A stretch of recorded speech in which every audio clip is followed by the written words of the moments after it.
അസ്സലാമു അലൈക്കും വറഹ്മത്തുള്ളാഹി വബറകാതുഹു. ബിസ്മില്ലാഹി മാഷാ അല്ലാഹ് ലാ ഖുവത ഇല്ലാ ബില്ലാഹ്.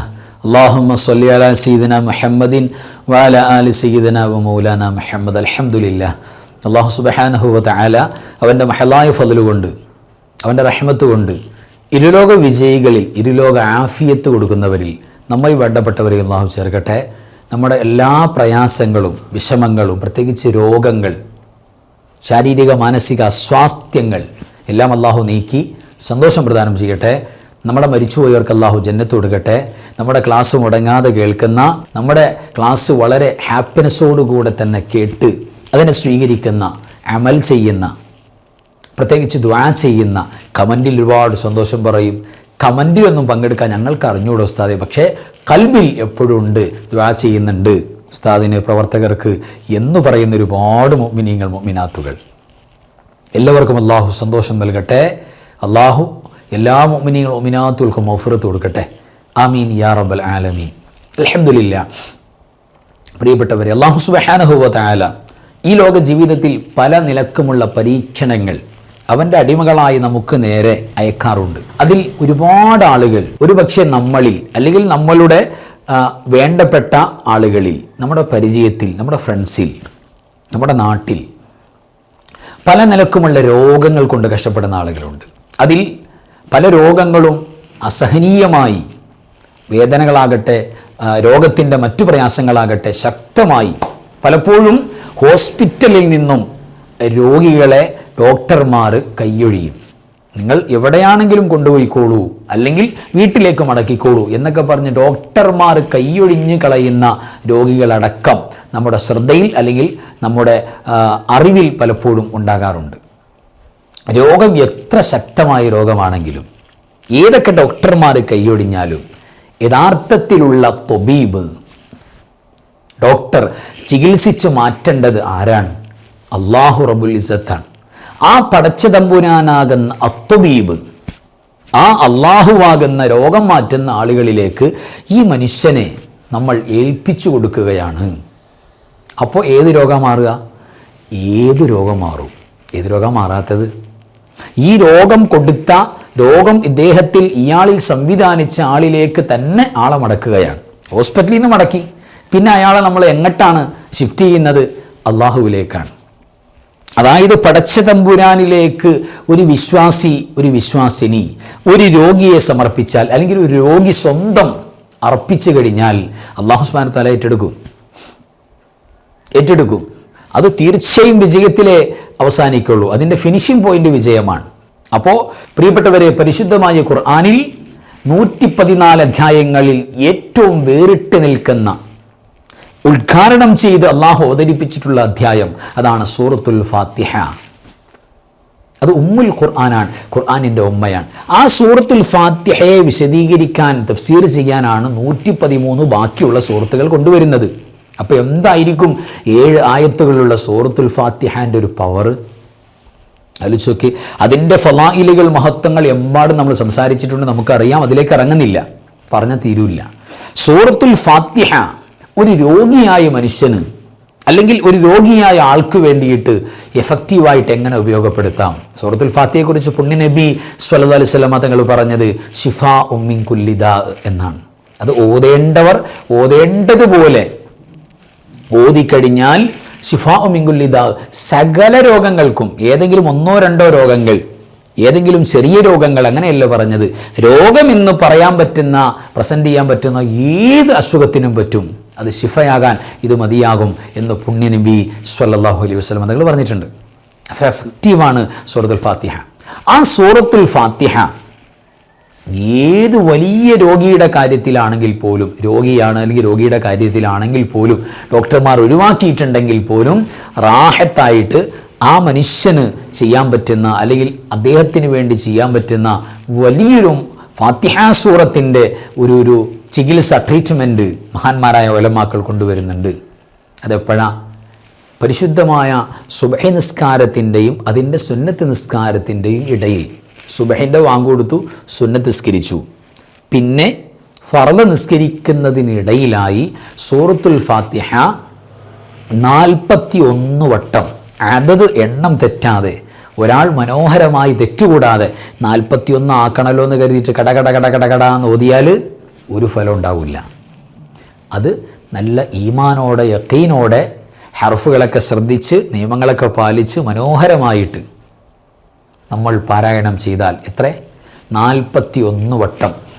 അറിയാവുന്നവർക്ക് പാരായണം ചെയ്യാൻ എന്താ പ്രയാസം? ഒരു പ്രയാസമില്ല. അങ്ങനെ പാരായണം ചെയ്താൽ, അത് രോഗി പാരായണം ചെയ്താൽ, അല്ലെങ്കിൽ രോഗിക്ക് പറ്റില്ലാത്ത അവസ്ഥയാണ്, രോഗിക്ക് വേണ്ടി മറ്റുള്ളവർ പാരായണം ചെയ്യുന്നു. 41 സൂറത്തുൽ ഫാത്തിഹ. സമയം, നമ്മുടെ ടൈമിങ് സുബഹി നിസ്കാരത്തിൻ്റെ സുന്നത്തിൻ്റെയും ഫർദിൻ്റെയും ഇടയിലുള്ള ടൈമിംഗ് ആകണം. അങ്ങനെ പാരായണം ചെയ്താൽ തീർച്ചയായിട്ടും പ്രിയപ്പെട്ടവരെ അത്ഭുതകരമായ ശിഫാ, അല്ലെങ്കിൽ അത്ഭുതകരമായ ശമനം, രോഗിക്ക് ആശ്വാസം, ഒരു ഖൈറ് അത് തുറന്നു കിട്ടുമെന്ന കാര്യം ഉറപ്പാണ്. അത് ചൊല്ലുന്നാളുടെ നീയത്തും യഖീനും പോലെ ഇരിക്കും എന്നുള്ളത് വലിയൊരു വിഷയമാണ്. അപ്പോൾ ശ്രദ്ധിച്ച് കൈകാര്യം ചെയ്താൽ ഒരുപാട് ഫലം കിട്ടും. ഇതൊന്നും മാത്രമല്ല, ഇപ്പോൾ പലപ്പോഴും നമ്മിൽപ്പെട്ട ആളുകൾ, നമ്മുടെ റിലേഷനിൽപ്പെട്ട ആളുകൾ, നമ്മുടെ പരിചയക്കാരിൽപ്പെട്ട ആളുകൾ, നമ്മുടെ നാട്ടിൽപ്പെട്ട ആളുകൾ പല നിലക്കും രോഗങ്ങൾ കൊണ്ട് പ്രയാസപ്പെടും. അപ്പോൾ ആ രോഗികളെ സന്ദർശിക്കാൻ വേണ്ടി നമ്മൾ സാധാരണ ചെല്ലണമല്ലോ. ഒരു വിശ്വാസിയുടെ ബാധ്യതയല്ലേ? ഒരു മുസ്ലിം രോഗിയായി കിടന്നാൽ അവരെ സന്ദർശിക്കൽ ബാധ്യതയും സുന്നത്തുമാണ്. എന്തിന്? അമുസ്ലിമീങ്ങളെപ്പോലും, അമുസ്ലിമീങ്ങളായ അയൽവാസി, അമുസ്ലിങ്ങളിൽപ്പെട്ട ആളാണ്, അവർ രോഗിയായിട്ട് കിടക്കുകയാണ്. പരസ്പരം കാണാൻ പറ്റുന്നവരും കോണ്ടാക്ട് ചെയ്യാൻ പറ്റുന്നവരാണെങ്കിൽ പോയി കാണൽ സുന്നത്താണെന്നാണ് പരിശുദ്ധമായ ദീനുൽ ഇസ്ലാമിൻ്റെ കാഴ്ചപ്പാട്. അത്ര മനോഹരമാണ്, അത്ര സുന്ദരമാണ് ഇസ്ലാമിൻ്റെ ഓരോ തിയറികളും. അപ്പോൾ രോഗസന്ദർശനം പുണ്യമായ അമലാണ്, അത് ഹക്കാണ്, ബാധ്യതയാണ് എന്നാണ് പുണ്യനബി സ്വല്ലല്ലാഹു അലൈഹി വസല്ലം തങ്ങൾ പറയുന്നത്. ഒരു രോഗിയെ കാണാൻ വേണ്ടി, ഒരാൾ രോഗിയാണ്, എന്ത് രോഗമായിക്കോട്ടെ, അയാളെ സന്ദർശിക്കാൻ വേണ്ടി വീട്ടിൽ നിന്ന് ഇറങ്ങിയാൽ തീർച്ചയായും അല്ലാഹു സുബ്ഹാനഹു വ തആലയുടെ മലക്കുകൾ, ഹദീസിൽ കാണാം, രാവിലെയാണ് ഈ മനുഷ്യൻ രോഗിയെ സന്ദർശിക്കാൻ വേണ്ടി പോകുന്നതെങ്കിൽ തീർച്ചയായും മഗ്രിബ് വരെ, വൈകുന്നേരം വരെ, ഇല്ലാ സ്വല്ലാ അലൈഹി 70,000 മലക്കിൻ ഹത്താ യുംസിയ, മഗ്രിബ് കൊടുക്കുന്നവരെ അള്ളാഹുവിൻ്റെ 70,000 മലക്കുകൾ ഇദ്ദേഹത്തിന് വേണ്ടി ദുആ ചെയ്തുകൊണ്ടിരിക്കുമെന്ന് പുണ്യ റസൂൽ സ്വല്ലല്ലാഹു അലൈഹി വസല്ലം. ആലോചിച്ച് നോക്കി, ഇത് 1000 റക്അത്ത് നിസ്കരിക്കുന്ന ആളെക്കുറിച്ചല്ല, 3 പ്രാവശ്യം ഹജ്ജ് ചെയ്യുന്ന ആളെക്കുറിച്ചല്ല, എല്ലാ സുന്നത്തും എടുക്കുന്ന ആളെക്കുറിച്ചല്ല, ഒരാഴ്ചയിൽ ഒരു ഖത്ത് ഓതുന്ന ആളെക്കുറിച്ചല്ല. പിന്നെ ആരെക്കുറിച്ചാണ് പറയുന്നത്? ഒരു രോഗിയായ നമ്മുടെ പരിചയക്കാരെ നമ്മൾ കാണാൻ വേണ്ടി പോവുകയാണ്. അങ്ങനെ ഇറങ്ങിത്തിരിച്ചാൽ രാവിലെ പോയാൽ മഗ്രിബ് കൊടുക്കുന്നവരെ 70,000 മലക്കിൻ 70,000 മലക്ക് ദ്വാരക്ക. അയാൾ ഭയങ്കര ദറജയിലാകും, അള്ളാഹിൻ്റെ ഏറ്റവും ഇഷ്ടപ്പെട്ട ആളാകും. എല്ലാ തെറ്റും കരിഞ്ഞു പോകും, ആ മനുഷ്യൻ്റെ എല്ലാ തെറ്റും കരിഞ്ഞു പോകും. ഇത്ര പവറാണ്. അപ്പോൾ തീർച്ചയായിട്ടും പ്രിയപ്പെട്ടവരെ അത് ഏറ്റവും വലിയ നന്മയാണ്. ഇനി മഗ്രിബിന് ശേഷം രാത്രിയിലാണ് രോഗസന്ദർശനം നടത്താൻ പോകുന്നത്, അപ്പോഴാണ് ഗ്യാപ്പ് കിട്ടിയത്, അപ്പോഴാണ് പോകേണ്ട സന്ദർഭം വന്നത്.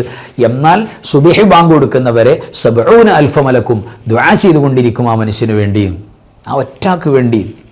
ഇത്ര പരിഗണനയായിരിക്കും അള്ളാഹുവിന് എന്ന് പറഞ്ഞാൽ അത്രയേറെ പുണ്യമാണ് ഈ കർമ്മം, ഈ അമല്. പിന്നെ ഒരുപാട് ബെനിഫിറ്റ് വേറെ കിട്ടുന്നുണ്ട്. രോഗിയോട് ദ്വാരക്കാൻ വേണ്ടി പറയുന്നു, ഞങ്ങൾക്ക് വേണ്ടി ദ്വാരക്കണേ എന്ന് പറയുന്നു. അതൊക്കെ പ്രധാനപ്പെട്ട സുന്നത്തുകൾ, പ്രധാനപ്പെട്ട നന്മകളാണ്, സുന്നത്തുകളാണ്. രോഗിയോട് ദ്വാരക്കാൻ പറയൽ സുന്നത്താണ്. അദ്ദേഹം രോഗിയായിട്ട്, അല്ലെങ്കിൽ ആ സഹോദരി രോഗിയായിട്ട് കിടക്കാനല്ലേ, നമ്മളല്ലേ ഇപ്പം അത്യാവശ്യം കേമനായിട്ട് നിൽക്കുന്നത് എന്നുള്ള ഭാവം പറ്റില്ല. അവരോട് ദുആ ചെയ്യാൻ പറയണം. കാരണം രോഗിയുടെ ദുആ മലക്കുകളുടെ ദുആ പോലെയാണ് എന്ന് കിതാബിൽ കാണാം. എന്താ പറഞ്ഞത്?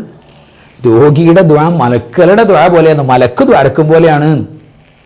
ഒരു രോഗി ദ്വാരക്കാൻ വേണ്ടി കൈ പൊക്കണ്ട, അവിടെ കൽബിന്ന് ഉണ്ടായാൽ മതി. പഠിച്ചോനെ, അള്ളാഹു എന്നെ കാണാൻ വന്നല്ലോ, എൻ്റെ അടുത്ത് ദ്വാരക്കാൻ പറഞ്ഞല്ലോ, നീ ഇവരെ നന്നാക്കി കൊടുക്കണേ അല്ലാ, നീ ഇവർക്ക് വിജയം കൊടുക്കണേ പഠിച്ചവനെ, ഇവരെ സലാമത്തിലാക്കണേ അല്ലാ. രോഗി പറഞ്ഞാൽ യുഅമ്മിനൂന അലാ മാ തഖൂലൂൻ, ഓടി വന്നിട്ട് മലക്കുകൾ അവിടെ ആമീൻ പറയുമെന്ന് പരിശുദ്ധ റസൂൽ സ്വല്ലല്ലാഹു അലൈഹി വസല്ലം. മലക്കുകൾ ആമീൻ പറയും. രോഗിയുടെ ദുആ തന്നെ മലക്കിൻ്റെ ദുആ പോലെയാണ്. അള്ളാഹു അത്ര ക്യാച്ച് ചെയ്യും, ഇജാബത്ത് അത്രയുണ്ട്. അപ്പോൾ രോഗസന്ദർശനം വലിയൊരു അമലാണ്, ഞാൻ അതിലേക്ക് കിടക്കുന്നില്ല. ഏതായിരുന്നാലും ഈ സന്ദർശനം നടത്തുമ്പോൾ നമുക്കും സന്തോഷമാണ്, രോഗിക്കും സന്തോഷമാണ്. അതിന് രണ്ടാമത്തെ ട്രീറ്റ്മെൻറ്റ് പറയാം. എന്താ ചെയ്യേണ്ടത്? രോഗിയുടെ ചാരത്ത് ചെന്നിട്ട് സന്ദർശനം നടത്തുമ്പോൾ ഒരു വിശ്വാസിയെ സംബന്ധിച്ചിടത്തോളം വേറെ ആരും അറിയണ്ട, നമ്മൾ മാത്രം അറിഞ്ഞാൽ മതി. പരിശുദ്ധമായ അള്ളാഹുവിൻ്റെ അസ്മാഉൽ ഹുസ്നയിൽ മനോഹരമായൊരു നാമമുണ്ട്. അള്ളാഹുവിൻ്റെ യാ സലാമു യാ അല്ലാഹ്, ഖുർആൻ മനോഹരമായി പ്രസൻറ്റ് ചെയ്ത ഒരു വട്ടം പാരായണം ചെയ്യുമ്പോൾ തന്നെ അള്ളാഹുവിൻ്റെ 10,000-കണക്കിന് മലക്കുകൾ നമുക്ക് വേണ്ടി ദുആ ചെയ്യുന്ന ആ പരിശുദ്ധമായ അള്ളാഹുവിൻ്റെ ഈ ഇസ്മ ഉൾപ്പെടെയുള്ള ആയത്തുകൾ പാരായണം ചെയ്യുന്നവർ അന്ന് മരിച്ചുപോയാൽ, രാവിലെ പാരായണം ചെയ്തു വൈകിട്ടിനുള്ളിൽ അയാൾ മരിച്ചുപോയി, എന്നാൽ അവർ ഷഹീദുകളുടെ ശുഹദാക്കളുടെ മരണം വരിച്ചു എന്ന ഷഹാദത്ത് അവർക്ക് കിട്ടും, ശുഹദാക്കളുടെ കൂലി കിട്ടും. അത്രയേറെ പവറുള്ള ആയത്താണ് സൂറത്തുൽ ഹശറിൻ്റെ അവസാനത്തെ ആയത്തുകൾ. ആ സൂറത്തുൽ ഹശറിൻ്റെ ലാസ്റ്റ് ആയത്തുകൾ എന്ത് കാണാം? അള്ളാഹുവിൻ്റെ അസ്സലാം എന്ന് പറയുന്ന ഇസ്മ കാണാം. ആ ഇസ്മ പ്രിയപ്പെട്ടവരെ നമ്മൾ പാരായണം ചെയ്യുമ്പോൾ യാ സലാമു യാ അള്ളാഹ് അങ്ങനെ പറഞ്ഞാൽ മതി. അങ്ങനെ എത്ര ഉലമാ പറയുന്നുണ്ട്, 121 വട്ടം, 121 എണ്ണം അതത് കൃത്യാകണം, അതിനൊക്കെ സിറുകളുണ്ടാവും. 121 തവണ യാ സലാമു യാ അള്ളാഹ്, യാ സലാമു യാ അള്ളാഹ് എന്ന് ഒരാൾ ഒരു രോഗിയുടെ ചാരത്ത് പാരായണം ചെയ്താൽ മിറാക്കിൾ നടക്കും എന്നുള്ള കാര്യം ഉറപ്പാണ്. രണ്ടാലൊരു അത്ഭുതം അവിടെ നടക്കും.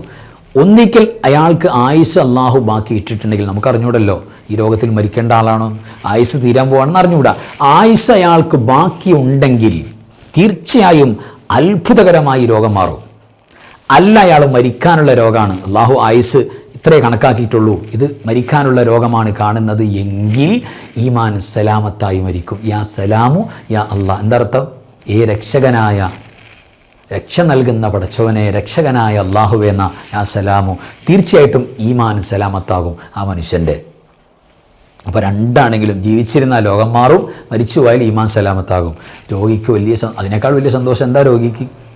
ആ സന്തോഷത്തിൽ നമ്മൾ, നമ്മുടെ വേണ്ടപ്പെട്ടവർ, നമ്മൾ അല്ലെങ്കിൽ നമ്മുടെ കുടുംബക്കാർ ആ സന്തോഷത്തിലേക്ക് പോകുന്നത്, നമ്മുടെ കൂട്ടുകാർ പോകുന്നത്, അയൽവാസികൾ പോകുന്നത്, നമ്മുടെ മഹിബീങ്ങൾ പോകുന്നത്, തീർച്ചയായും നമുക്ക് സന്തോഷമല്ലേ?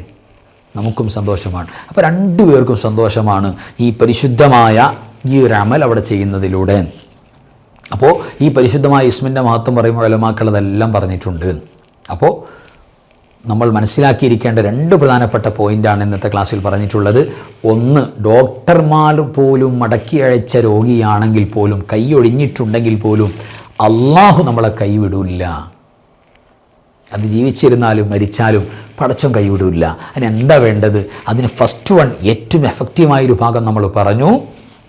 ഒന്നിക്ക് രോഗി അല്ലെങ്കിൽ രോഗിക്ക് വേണ്ടി മറ്റുള്ള ആളുകൾ എന്താ ചെയ്യേണ്ടത്?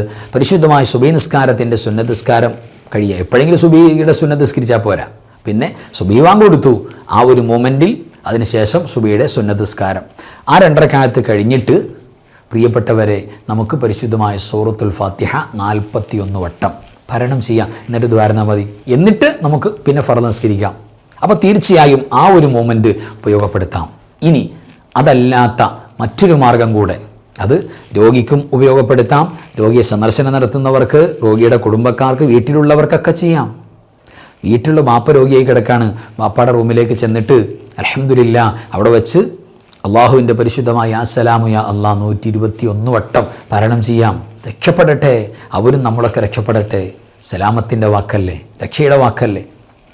അപ്പോൾ തീർച്ചയായിട്ടും ഈ ഒരു അമൽ കൂടെ നമ്മൾ പഠിച്ചു വെക്കുക. അള്ളാഹു സുബ്ഹാനഹു വ തആല എല്ലാ നന്മയും എല്ലാ സുഹൃതങ്ങളും ജീവിതത്തിൽ എടുക്കാൻ അത് അപാരമായ തൗഫീഖാണ്. അറിയാനുള്ള തൗഫീഖ് എന്ന് പറഞ്ഞാൽ തന്നെ വലിയ തൗഫീഖാണ്. അപ്പോൾ അതെല്ലാം നമ്മൾ ഉപയോഗപ്പെടുത്തണം. അല്ലാഹു സുബ്ഹാനഹു വ തആല എല്ലാവിധ ഖൈറും ബറക്കത്തും നിഅമത്തും റാഹത്തും ആഫിയത്തും സലാമത്തും നമുക്കും നമ്മുടെ വേണ്ടപ്പെട്ടവർക്കും, പ്രത്യേകിച്ച് നമ്മുടെ അൻവാർ ഫജൻ്റെ കുടുംബത്തിലെ ഒരു മെമ്പറെ പോലും മറക്കാൻ പറ്റില്ല. നിങ്ങൾ വിചാരിക്കേണ്ട നിങ്ങൾക്ക് വേണ്ടി ദ്വാരക്കുന്നില്ല, എല്ലാവർക്കും വേണ്ടി ദ്വാരക്കുന്നു. എല്ലാവരും ദ്വാ ചെയ്യണം. അള്ളാഹു സന്തോഷത്തിലാക്കട്ടെ. നാളെ പരിശുദ്ധമായ സ്വർഗത്തിൽ ഒരു കുടുംബങ്ങളെ പോലെ ഒന്നിക്കുന്ന വലിയ സൗഭാഗ്യം അള്ളാഹു നമ്മുടെ അൻവാർ ഫജൻ്റെ കുടുംബത്തിന് അള്ളാഹു തരട്ടെ. ആമീൻ യാ റബ്ബൽ ആലമീൻ.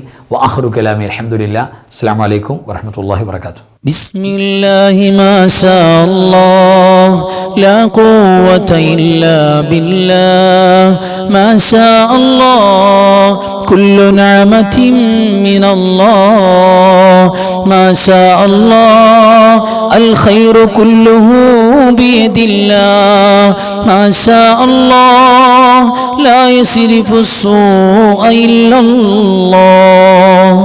بسم الله ما شاء الله لا قوة إلا بالله ما شاء الله كل نعمة من الله ما شاء الله الخير كله بيد الله ما شاء الله لا يصرف السوء إلا الله بسم الله ما شاء الله لا قوة إلا بالله ما شاء الله كل نعمة من الله ما شاء الله الخير كله بيد الله ما شاء الله لا يصرف السوء إلا الله